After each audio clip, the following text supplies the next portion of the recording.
بچوں ہمارا جو ٹاپک ہے وہ ہے صحت اور صفائی۔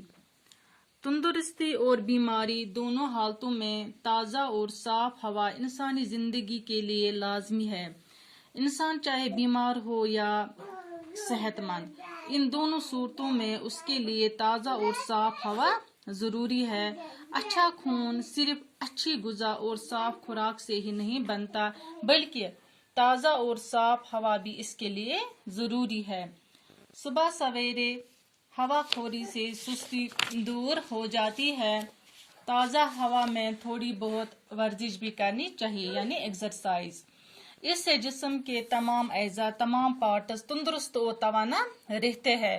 تندرست اور توانا تازہ ہوا غذا کے ہضم ہونے میں بھی مددگار ثابت ہوتی ہے۔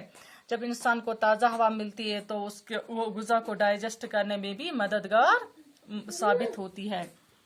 خدا کی عطا کی ہوئی نعمتوں میں پانی بڑی نعمت ہے۔ ہمارے جسم کا 3/4 حصہ پانی کی شکل میں ہے۔ پانی خوراک کو اچھی طرح ہضم کرنے میں مدد کرتا ہے۔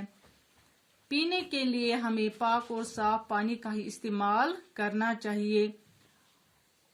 ابالا ہوا پانی عام طور پر جراثیم سے پاک ہوتا ہے۔ قدرتی پانی پہاڑوں پر جمی برف کے پگھلنے سے حاصل ہوتا ہے یا بارش سے۔ کنووں، چشموں اور تالابوں کا پانی خالص نہیں ہوتا۔ اس پانی میں مختلف قسم کے معدنیاتی مادے شامل ہوتے ہیں۔